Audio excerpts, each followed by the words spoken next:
Vous êtes en compagnie de Radio Taïwan International.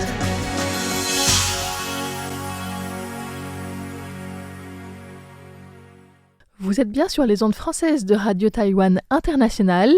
Bonjour tout le monde, c'est Floriane Dai qui vous accueille aujourd'hui pour vous annoncer le programme du jour.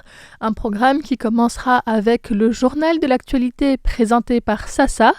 Ensuite, je vous retrouverai pour un décryptage autour des réactions et analyses sur la rencontre entre Zheng Liwen et Xi Jinping, donc la présidente du Kuomintang et le secrétaire général du Parti communiste chinois, qui a eu lieu vendredi dernier. Ensuite, dans l'émission Au micro de RTI, pour la première émission thématique du jour, c'est Lisa Dufaux, qui présentera un entretien avec Apai Tang, linguiste spécialiste de la revitalisation de la langue turku. Pour terminer, si vous nous suivez également sur Internet, Clément Tricot, dans son émission La ville en pratique, nous parlera de l'importance du vide et du coup de crayon dans les villes taïwanaises. Je vous souhaite une excellente écoute et vous laisse tout de suite en compagnie de Sasa pour l'actualité dont voici les principaux titres. La diplomatie taïwanaise souhaite resserrer les liens économiques avec la Lituanie. Manifestation devant le siège du KMT pour dénoncer une fausse paix suite à la rencontre entre Zheng Liwen et Xi Jinping. L'aéroport de Songshan à Taipei lance le système de reconnaissance faciale One ID. Li Zhenxiu, exclu du Parti populaire taïwanais, perd son statut de député.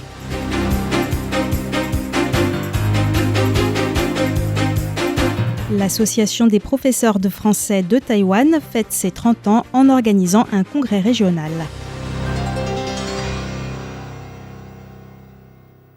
La diplomatie taïwanaise souhaite resserrer les liens économiques avec la Lituanie. Le ministre des Affaires étrangères Lin Jialong a rencontré hier 13 avril le nouveau représentant de la Lituanie à Taïwan, Karolis Pilipauskas. Suite à cet entretien, le ministre a publié un message sur les réseaux sociaux rappelant que la Lituanie assumera la présidence tournante de l'Union européenne en 2027 et indiquant son souhait d'approfondir la coopération avec ce pays dans les secteurs stratégiques tels que les semi-conducteurs, l'intelligence artificielle, les énergies vertes et les drones. Eric Huang, directeur du département des affaires européennes du ministère, a déclaré aujourd'hui « La Lituanie et Taïwan sont des partenaires qui partagent les valeurs de liberté et de démocratie. Depuis l'ouverture de nos bureaux de représentation dans nos pays respectifs, nous n'avons cessé d'approfondir notre coopération dans divers domaines liés à la résilience démocratique, notamment les lasers, les semi-conducteurs et la finance. » Le ministre des Affaires étrangères Lin Jialong a indiqué avoir effectué 3 visites en Europe récemment et avoir constaté le développement continu des relations entre Taïwan et l'UE. Face au bouleversement géopolitique et à la restructuration des chaînes d'approvisionnement mondiales, Taïwan démontre son importance stratégique et économique, a-t-il souligné. À noter que les importations taïwanaises depuis la Lituanie s'élèvent à plus de 60 millions de dollars américains, marquant une hausse de 64% en 2025 par rapport à l'année précédente, tandis que les exportations taïwanaises vers la Lituanie ont atteint 105 millions de dollars américains, soit une hausse de 14% en un an. Ces dernières années, le gouvernement taïwanais a mené 3 projets d'investissement majeurs en Lituanie dans les domaines de la fintech, des biotechnologies médicales et des lasers. À cela s'ajoutent des prêts accordés à des entreprises taïwanaises pour leurs investissements ou leurs échanges commerciaux en Lituanie. Manifestation devant le siège du KMT pour dénoncer une fausse paix suite à la rencontre entre Zheng Liwen et Xi Jinping. Le 10 avril dernier, Zheng Liwen, présidente du principal parti d'opposition à Taïwan, le Kuomintang KMT, a rencontré le président chinois Xi Jinping. Suite à cette rencontre, le gouvernement chinois a annoncé 10 mesures à l'égard de Taïwan. Celles-ci visent à faciliter les échanges interdétroits dans des domaines tels que les transports, la vente de produits agricoles, les échanges culturels et cinématographiques, ainsi que le tourisme. Ces mesures ont été accueillies avec un grand scepticisme par le gouvernement taïwanais. Des groupes de la société civile ont réagi ce matin en organisant une manifestation devant le siège du KMT. Lai Zhongqiang, coordinateur du think tank Taiwan Economic Democracy Union, participant à la manifestation, a vivement critiqué la proposition de Zheng Liwen lors de sa rencontre avec Xi Jinping. Zheng Liwen avait proposé que le KMT et le Parti communiste chinois promeuvent conjointement l'institutionnalisation de la paix dans le détroit. Selon Lai Zhongqiang, cela revient à reprendre à son compte les objectifs du gouvernement chinois alors que celui-ci menait simultanément des exercices militaires autour de Taïwan. On l'écoute. Si Taïwan n'avance pas davantage vers l'unification avec la Chine, conformément au consensus entre le Kuomintang et le Parti communiste chinois, et si le grand renouveau de la nation chinoise prôné par Xi Jinping n'est pas réalisé, la carotte sera remplacée par le bâton et la paix par des exercices de tir de missiles. Ce cadre de paix contraint les Taïwanais à devenir chinois. La société civile taïwanaise doit exprimer son rejet ferme et protester contre cette version exclusivement chinoise du système de paix entre les deux rives du détroit.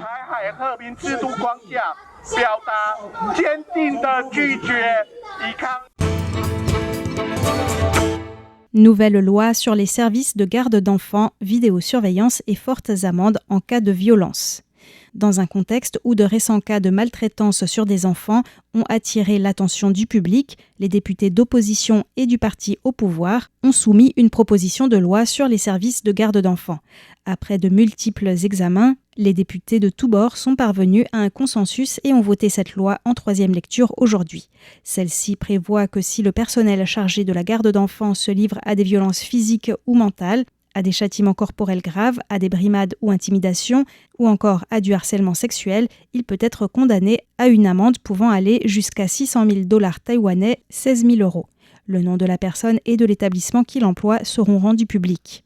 En outre, la loi prévoit que les établissements d'accueil pour enfants doivent installer des équipements de vidéosurveillance, conserver les enregistrements vidéo pendant au moins 30 jours et les transmettre à la municipalité. En cas de violation, le responsable de l'établissement peut être condamné à une amende pouvant aller jusqu'à 300 000 $ taïwanais, 8 000 €. L'aéroport de Taipei-Songshan lance le système de reconnaissance faciale One ID. S'inspirant des expériences des aéroports de Singapour, de Hong Kong et de Tokyo Haneda, l'administration taïwanaise de l'aviation civile a commencé en 2023 à déployer le système One ID dans le terminal international de l'aéroport Songshan à Taipei.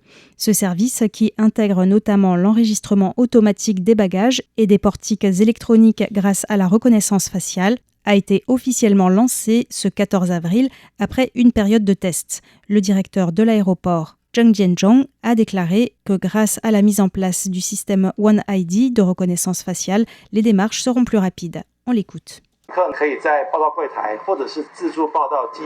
Les passagers peuvent s'enregistrer au comptoir ou aux bornes d'enregistrement automatique. La puce de leur passeport est lue et la photo est convertie en un identifiant unique, lequel est ensuite associé à leur carte d'embarquement, finalisant ainsi l'enregistrement facial. Dès lors et jusqu'à l'embarquement, l'ensemble du processus est réalisé rapidement grâce à la reconnaissance faciale.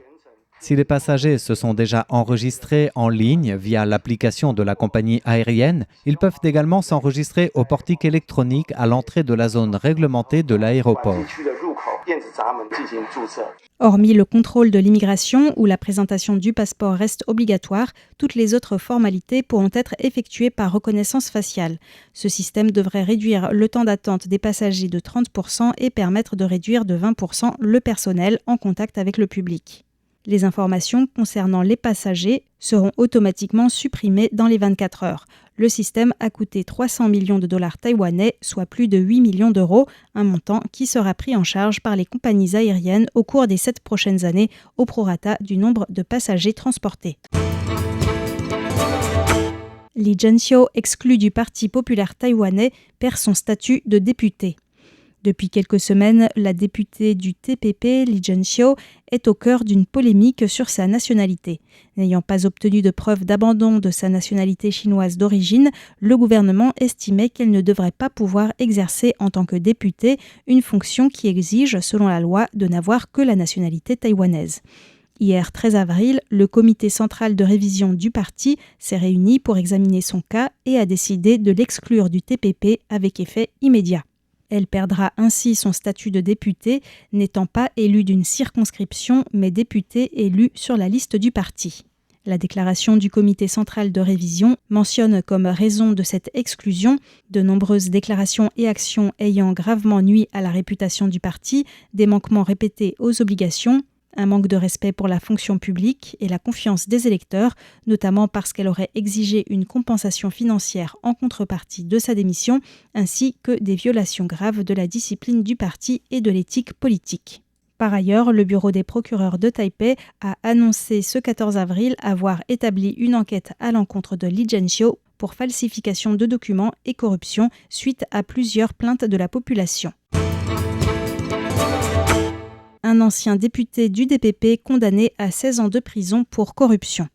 Chen Haobo, 63 ans, député du DPP de 2012 à 2024, a été condamné aujourd'hui en première instance par le tribunal de Taipei à 16 ans de prison pour détournement de fonds et obtention frauduleuse d'honoraires d'assistants pour un montant total de près de 9 millions de dollars taïwanais, soit 235 000 euros.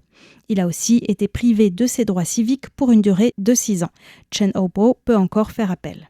Selon l'acte d'accusation, il aurait notamment utilisé sa position de député pour proposer de multiples projets de loi ou amendements visant à protéger des entreprises par le biais des séances de questions-réponses au Parlement, s'octroyant en contrepartie des gains illicites. Les procureurs ont également découvert que Chen Haobo aurait surévalué les salaires de plusieurs assistants rémunérés sur fonds publics. L'Association des professeurs de français de Taïwan fête ses 30 ans en organisant un congrès régional. L'APFT a célébré ses 3 décennies d'existence en accueillant du 10 au 12 avril à l'Université nationale de Taïwan un congrès régional Asie-Pacifique sur le français langue étrangère. Cet événement portait sur la thématique « Individus francophones, francophonie de la coopération », thème décliné en des conférences, ateliers, tables rondes et partage d'expériences sur des sujets aussi variés que les pédagogies innovantes, les approches thématiques, les outils numériques, la coopération interuniversitaire ou encore le plurilinguisme. Au total, ont participé à ce congrès plus d'une centaine de professeurs, d'enseignants, d'intervenants et de bénévoles de 10 pays. À noter qu'il s'agit du 3e événement international de grande ampleur organisé par l'Association des professeurs de français de Taïwan, après un premier congrès régional Asie-Pacifique en 2006 et un colloque international en 2018.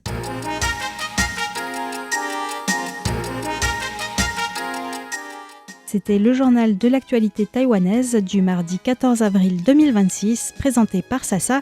Je vous invite à rester en notre compagnie sur Radio Taïwan International pour la suite de notre programme.